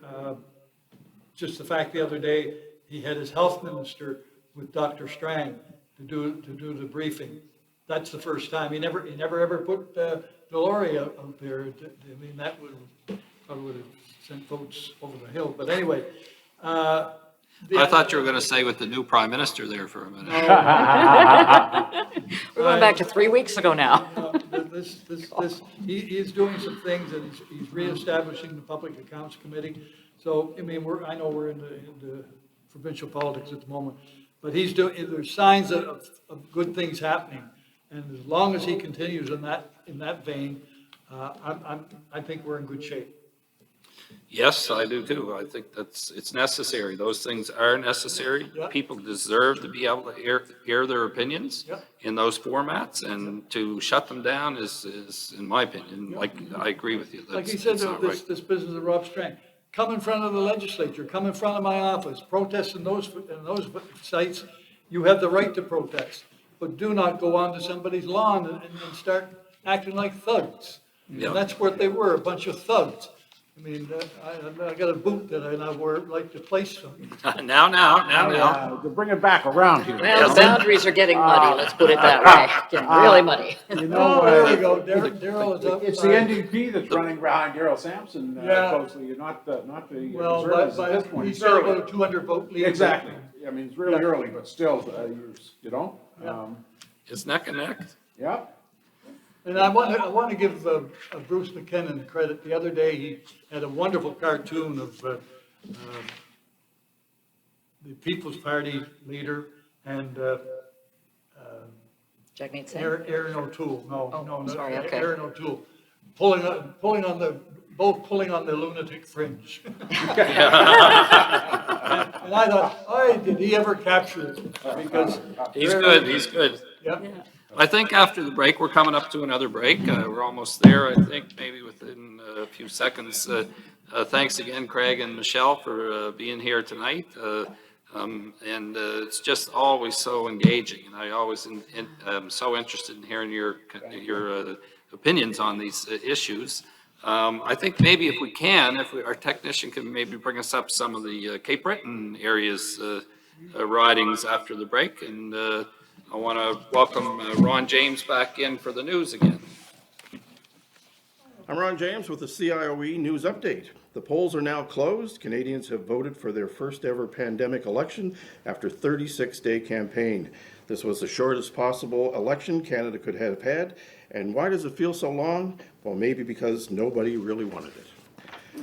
Today marks the kickoff for the Progressive Conservatives Speak Up for Healthcare tour across Nova Scotia, where Premier Houston and his health ministers will tour the province, gathering feedback from frontline healthcare workers. The new government is focused on making changes to the healthcare system. Sometimes that was the cornerstone of their recent campaign. Cape Breton University political scientist Professor Tom Urbanek says that the province-wide tour emphasizes healthcare remains and the priority is for Houston's government. The president of Doctors Nova Scotia agrees that recruitment is a big issue facing the province. She says the tour is a good way for government to start its mandate. The Speak Up for Healthcare tour takes place September 20th to 23rd. The funeral for the Amherst family killed in a fire in Millvale last weekend has been set for Friday in downtown Amherst. The service will commemorate the lives of 4 children and 2 adults, and that'll take place at 1 p.m. at Victoria Square in downtown Amherst. R.J. Sears and Michelle Robertson and their children, Madison, 11, Robert, 8, Jackson, 4, and Colin, 3, were found dead in the camper trailer on Sunday. The family has gone there. They went there for the weekend to celebrate the 3-year-old's youngest child's birthday. On Friday, the Office of the Fire Marshal said it had concluded its investigation was recorded as a accidental fire. Nova Scotia is reporting 55 new cases of COVID-19 and 88 recoveries since last update on Friday. 34 of the cases are in the Central Zone, 24 close contacts to previous reported cases, 3 are related to travel, 7 under investigation. 13 cases in the Northern Zone, 11 are close contacts to previously reported cases, 2 are under investigation. 5 cases in the Western Zone, 2 are related to travel, 2 are close contacts to previously reported cases, 1 under investigation. There are 3 cases in the Eastern Zone, all related to travel. As of today, Nova Scotia has 129 active cases of COVID-19. Of those, 8 people are in hospital. When the province walked back the plan to implement Phase 5 of their reopening plan this week, it meant mandatory masking in Nova Scotia schools wouldn't end on September 20th after all. The decision comes after an influx of COVID-19 cases in the days leading up to the beginning of Phase 5. With the community spread in both northern zone and eastern zone and central zone, Phase 4 will remain in place until October 4th, when the province's proof of vaccination program is slated to begin. Paul Walsney, president of the Nova Scotia Teachers Union, believes remaining in Phase 4 is the right choice for the time being, particularly for the two-thirds of the students who remain unvaccinated of COVID-19. There is just 2 weeks to go in the 2000 Major League Baseball regular season. There's a thrilling National League West race ramping through between baseball's two great teams, the San Francisco Giants and the Los Angeles Dodgers. The wildcard race has crowded in both leagues with three American League East teams, the Boston Red Sox, the New York Yankees, and the Toronto Blue Jays front and center. And then there are the players looking to put the finishing touches on their awards, the MVP, the Cy Young Award, and Rookie of the Year. The Toronto Blue Jays are in Tampa Bay tonight, the New York Yankees hosting Texas tonight, and the Boston Red Sox are off tonight. Weather-wise, we got clear skies in the forecast for tonight. We got some fog patches developing overnight with lows of 8 degrees. Tomorrow's going to be a sunny day. Those fog patches are going to dissipate early in the morning. Highs will get up to 21 degrees. Clear skies in the forecast for tomorrow night with fog patches overnight with a low going down to 11 degrees. Wednesday, a sunny day, a high of 21. Thursday, a mix of sun and clouds with a high of 23. Friday, a mix of sun and clouds, high of 23. And the long-range forecast for Saturday and Sunday, a mix of sun and clouds on Saturday with a high of 22. And on Sunday, cloudy with 60% chance of showers, a high of 20 degrees. That's your CIOE news update. I'm Ron James. And welcome back, folks, to Federal Election Decision 2021 here at 97.5 CIOE FM radio in the heart of Sackville, Nova Scotia. Back with me now is Donalda McIsaac and Jeff Boyd. Welcome back, folks. Nice to have you. We had a very lively discussion a few minutes ago, and I hope to continue that with you. I'm sure we will, no question in my mind. We're seeing some numbers coming in now. We got Sydney, Victoria here in front of us, 45 polls, 50 polls of 205, and the Conservative lead keeps going up there. It was 300, now it's 500. That's Eddie Orrell. I think Eddie gave it a shot the last time, I believe. Yes, And, yeah, this is a rematch. yeah. What do you think of that, Jeff? You know, this is one of those ridings where they were fairly close last time. I don't know how much Eddie Orrell lost by, but I think it might have been maybe 3 percentage points. And now it's switched 5 the other way. So, you know, we wouldn't call this a blue wave, but, you know, if those last, because we saw the polls, the Liberals had up to maybe 37 or 8. Maybe the Conservatives peaked out at about 36, and then they sunk in at about that 31 mark. So where's those 5 or 7% of the vote moving? Yeah. Which way are they going to break? That's right. And there's a few ridings, and I think in Nova Scotia more than maybe other ridings, where they obviously, they're used to pushing the button for the blue. And I think a few more of the rural counties have been willing to do that here this time around. Yes. So that's what we're seeing in Nova Scotia. Yes. And did you have some, were you looking at New Brunswick during the break there, Jeff? Yeah, I am. And right now, there has been, I was going to say zero change in New Brunswick because the 3 ridings that the Conservatives held last time are the same 3 ridings they hold, and quite securely. And a lot of the Liberal ridings are very strong. Now, one to watch for, a couple to watch for, but would be the Jenica Atwood riding. Now, she's the former and only Green Party candidate, I think east of BC. And of course, she switched parties and walked across to the Liberal Party after a confrontation with the right. leader, Yeah, right? yeah. And also about some jokes with regards to Israel, Yep. or statements, I should say. And last time, this was a close kind of 3-way race. And Andrea Johnson's the Conservative candidate, and she ran last time. So I was expecting that she would have a bit of a punch in here. There's only 2 polls reporting, but Jenica Atwood is 20 points ahead of Andrea Johnson. Now, again, the early numbers, 2 polls, but that's going to be one to watch. And the other one to watch, of course, would be St. John, Rothsay, could be close. And yeah, so not as much movement in New Brunswick as we've seen, say, in Nova Scotia. Yeah, well, it's going to be interesting for sure. Even there, I mean, it's an indication, like in Newfoundland, if one or two move, and then in Nova Scotia, two or three move, and then if in New Brunswick, a couple move, and PEI, I think there's one there that's going to shift. If that keeps happening right across the country, there could be. I don't think PEI is in play. I think they're going to go all red this time. Oh, yeah? I don't see a path for Okay, PEI. okay, good. The only reason why I say that is because, again, I was over there the 2 weeks ago, and there seemed to be fairly, although I noticed also it was the Conservatives and the Green Party that seemed, in that one particular riding, that there seemed to be a lot of Green Party signs there. There's an outside chance the Greens could take it. It's an outside chance. But provincially, they have a very popular leader, the dentist, and that's translating to the federal scene. I think so. Eventually, I'll say this much, maybe not this election, but eventually they were going to elect an MP, the Greens. Yes, yeah. I wonder, let's talk just a little bit about, speculate, I guess. It's what will happen to the leaders? What will happen to the leaders after this election? See you later. Can you elaborate? Can you elaborate a little bit on that? Well, Justin Trudeau, if he doesn't, I don't think he's going to last, one way or the other. He may squeak out a minority, but I think the party is going to, the knives will come out. And there's a lot of people within the Liberal Party who didn't want this election. And I believe that Christine Freeland is going to be the next leader. I really believe. I think she'd be dynamite, and she'd be the first legitimate. Now, Kim Campbell, that was a blip. But I mean, as a leader, I think she would make a wonderful prime minister someday. Interesting, very interesting. Yeah, I agree. Yep.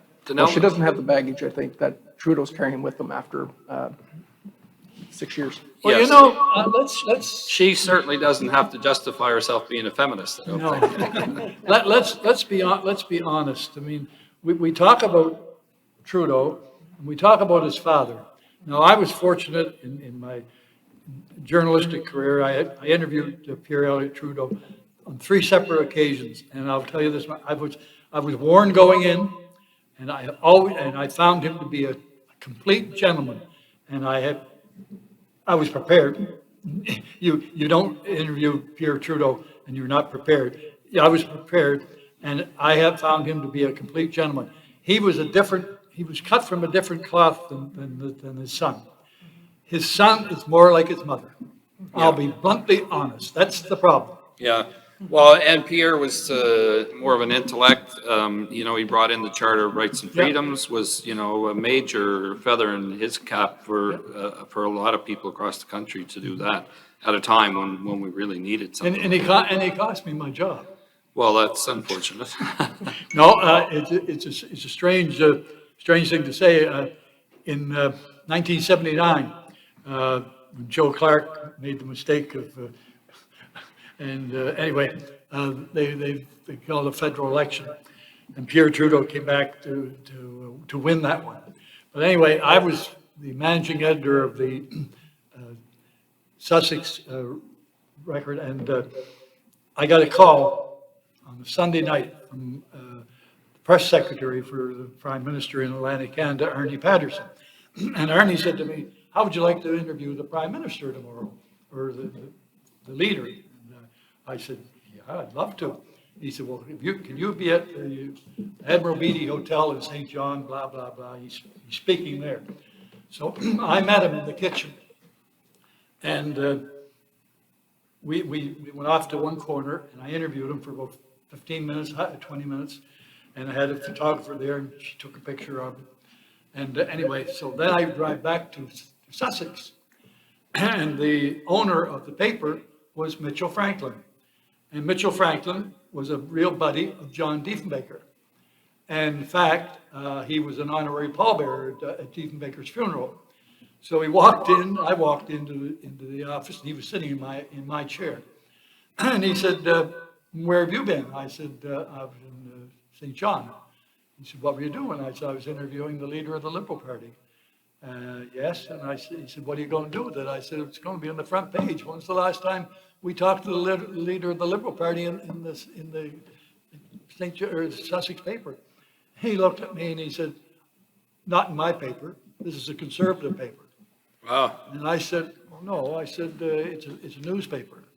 And and he said, well, that's it. He said, I'm just telling you, it's not going to be my paper. So that's fine. That was Tuesday, and Monday. Tuesday, I put the paper together, and I put the story in the front page. Because I was a journalist. What day was that? Tuesday. Tuesday, so And Wednesday you were gone. Wednesday, he called me in and he said, I think you'd make a good manager of my hotel in Halifax. And I said, I don't know, take a soap from a pillow, but I might try it, because I wasn't giving in, I had a contract. And so, Oh, yeah. so anyway, and I said, and by the way, I said, I'll need the vehicle. I had a vehicle. I said, I'll need the vehicle to go. And he said, can you be out of the apartment? I had an apartment he provided by 5 o'clock. And this was noon. And that cost me, Pierre Trudeau cost me my job. There you go. Isn't that something? Denelda, let's move along and talk about Anna May Paul. She has had a rough go of it internally in her party.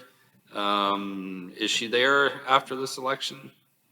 I don't think so. I actually watched the interview done by Rosemary Barton with her.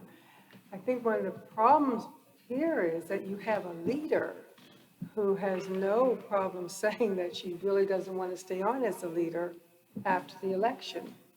And I think that really hurts the party, because if your leader's not really confident in the party, it makes it very hard for the people to get themselves behind it. I think that whole situation is a little unique. Usually, you'll have your previous leader step down or step away. Yeah. But that's not the case here. No, I think that she's a fine person and is doing a commendable job, but I don't see her staying. Jeff, you got any thoughts about that? Yeah, it's difficult. Those internal kind of politics haunted her through the campaign.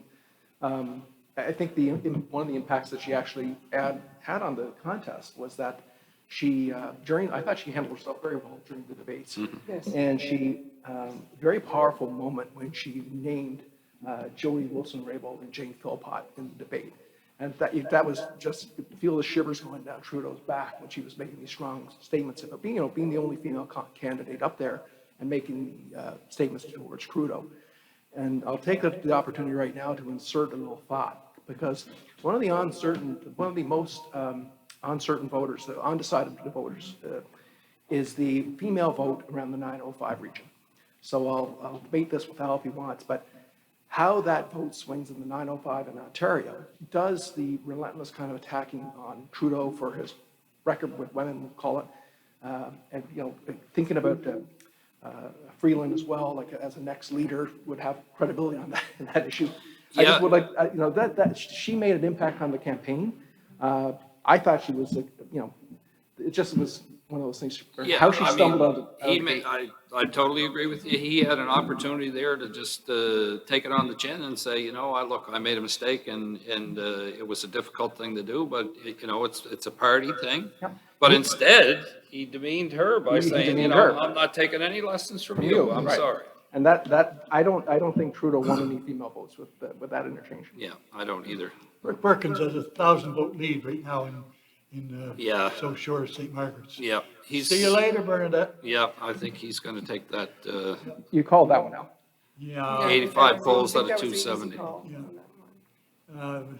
No, she's getting her just reward. Yeah. Rick's a good man. He'll do a good job. It's now 2-0. Toronto. 2-0 for the Blue Jays. Blue Jays, right Yeah, on. They just hit another home run, Gorell. Yes, Yeah. good, right on. Appreciate that. One of the things that just happened on the screen here is that there were 3 ridings in play for the NDP, and all of them turned red. Oh, So yeah. right now, there's no NDP ridings in play. In Nova Scotia? In all of Atlantic Canada. In all of Atlantic Canada? Wow. Yeah, I really thought, I don't know what's happening in Halifax. Yeah, Chris D'Entremont's way ahead. I suspect you could probably call that Oh, one yeah, down. that's, It's 2,500 ahead. he really benefited from that dispute. Yeah, and so did Rick Perkins. Yep. And I don't know if there's another seat down that way that may benefit as well. But that's interesting that the NDP are not doing better than that. I thought they would. I thought there would be a couple of seats that would be. Well, again, if you're the Conservative Party, well, if you're a Liberal Party, I should say, your biggest fear is the NDP nibbles away at your left flank and the Conservatives nibble away at the right. Yeah. And the NDP are not in Atlantic Canada, not breaking through that well to take too many votes away from the Liberals at this point, I think. Well, I thought too, was he really wasn't clear. A lot of promises, but not clear on how to arrive at those promises, not clear where all the money was going to come from with all of this. And I mean, really, when you looked at it, he really was the candidate with the least amount to lose. So he sort of had more of a fun type of a campaign in there, or, you know, pointing fingers. But I think there comes a point in time that frustrates me is it's constantly pointing the finger at the other person for all the flaws instead of actually stepping up and saying what you would actually do. It's okay to point out the flaws, but you gotta have an answer. You gotta be able to say, you know, this is what I'm gonna do to make it better. The It's same way not as enough. housing, everybody's jumping on the affordable housing bandwagon, and I keep on saying, stop using that word affordable, because of what do you mean by affordable? You throw that out there, but why don't you say low income or social housing? Why don't you call it by the name that it really should be called? Because affordable housing, to somebody who can pay $2,500 a month, that may be affordable to them, but that's not certainly affordable to I just somebody want to, else. And throw so- something out, because my wife and I had this debate at home, and she won the debate because of who she is. But this kid, Daniel Osborne in Cumberland, he was 18 years old, and when he was 16, he posted a question, something, was there really an ostrich? Now, I said to her, give the guy the benefit of the doubt. He was probably asking a question because he didn't know about it. For some reason, he wasn't taught about it in school. He should have been. And, but she said, no, he should have known, and it's his fault. He has to step down. I'm really bothered by that. I think he made an innocent mistake at age 16. And why in the hell are we holding him up for? Why did we make him resign? Yep. I mean, it stands to reason that he might not know about the Holocaust and about Auschwitz.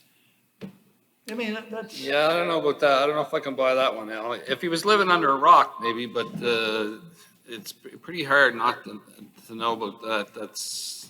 Well, understand where he's living. He's living in northern Nova Scotia. He's not. I know. There's some remote communities where he may not, but the internet and I think if he's a candidate in a federal election, he's got to make himself aware of these kinds of issues. You said about turning rocks. They've been turning rocks for the last 2, 3, 4 weeks, and hopefully they'll stop tomorrow. Unless I You say can no, convince but- me of a lot of things, but you're not going to convince me on that one. Well, no, I'm not trying to convince you. I'm just asking a question. I just felt that they acted in haste. I think there was a chance to educate the young man, a very good chance. Yeah. At the same time, let him. He was offering as a candidate. He's 18 years old. Asked a stupid question when he was 16, and all of a sudden he's disqualified. Because I That think it's that part of doesn't the make cancel- sense to it's me. part of the cancel culture. Yeah. I guess I can, it's a tough one, no question about it. There's people make mistakes and they atone for them. And, I, more than anybody, I think, believe in second chances for anyone that made a mistake in their life. It's the right thing to do. But But we also have the Stephen Carter situation.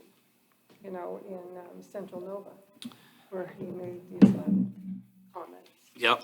And he was asked to step down, but he's still there. So it's for me, it's all these different standards.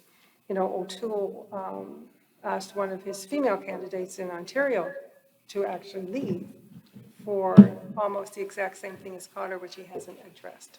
So we have this double standard. And again, it doesn't matter all these things.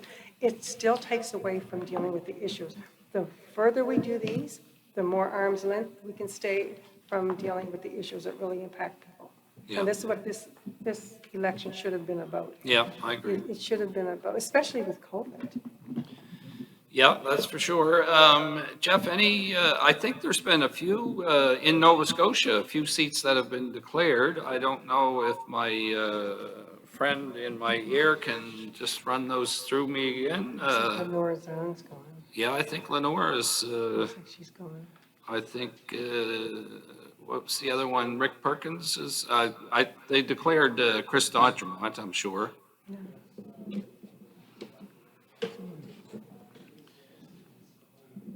Cody Blois has been declared. Daryl Sampson's declared. Darren Fishin in Dartmouth.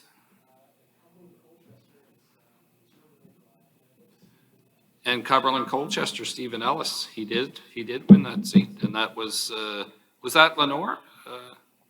Lenore Zahn's seat? Yes. Yes. Yeah, so there you go. Yes, that doesn't surprise me. Lena Diab has been declared a winner too. Yeah. Yep. So anything in Halifax, I wonder, that's probably still tight between the NDP and the Liberals there, I would suspect. Well, and Andy Fillmore's running, there's only 25% of the polls reporting. Oh, yeah. So we're still a fairly small number, but he's got a 45 to 32 lead here over Lisa Roberts right now. So 45, 32, yeah, that's I think he's gonna be that's starting, comfortable. the gap's starting to grow it's there. looking a little wide. Yeah. And the same thing is true with the Dartmouth Cold Harbor, because Darren Fisher's out at 49 versus Kevin Payne's 37. Yeah, So yeah, it's a pretty big margin Yeah. to make up. yeah. And Sean Fraser, I think, too, has just been declared elected. So what's that give us total? 3 or 4 Liberals, or 3 or 4 Conservatives, 3 Conservatives, and Well, right now, I'd say that 3 are all but declared, if they're not declared, and that would be Chris D'Entremont, the South Shore and Cumberland Colchester. Sydney Victoria, I would say, is still in play, because that's still, that's Eddie Roll. yeah, Still yeah, pretty that one close. was like 300 votes, I think. So that's- I predicted four Conservative seats, so we're at 3 and counting. You did. You're back in You the did. thousand so far. At the start, that's I'll right, you take it. did. I was gonna take it. It is now 3-2 for Tampa Bay. What? 3-run homer. Oh, my goodness. I'm sorry, What inning, do you know? my priorities are you know where they are. What inning is it? 5th, Okay, lots of time, lots of last time. time, yeah. All right, folks, well, we're getting down there. There's about 4 minutes left. Any closing thoughts? Just, Al, do you want to start us off with some closing thoughts, maybe? No, I mean, it's pretty well going the way I thought it would. I'm a little bit surprised with the weakness, I guess, for want of a better term, of the NDP. I thought they would pick a seat or 2 in Atlantic Canada, but looks to me like they're being shut out, which doesn't augur well, because although we're done voting here and they're in Ontario and out west, they find out that what's happening, and it can change people's minds in a hurry. Why they I hate the term waste my vote, but they will vote and say, I'm not going to waste my vote, so I'll vote another way. Yeah. And there is, I mean, the time difference, where the Yeah. polls are closed here, but they're not closed out west. Oh, God, no, not for hours yet. And so, there is that opportunity with the internet today. I Yeah. mean, people, you can talk to your friends, Oh, right? God, dude, let them I'm know sure. what's going on. They know what's going on. Yes, Jeff, anything? Well, I think it's just one of those issues where if I would have said, before this election started that the Conservatives needed to win 10 seats in Atlantic Canada if they had a shot at a minority government. They won 8.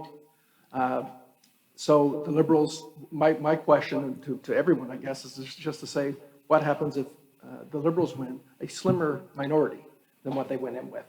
And what are going to be the repercussions for the leaders? Again, might be one of those positions where- That's gonna put the knives out for Trudeau. For young Trudeau. Yeah. And whether or not O'Toole is able to hold on. There were rumors that Pierre Parizeau was even, getting his shoes shined, ready for the next stomp. Yep. But that might be what we're dealing with, regardless of, people will probably think after all this, what was the point?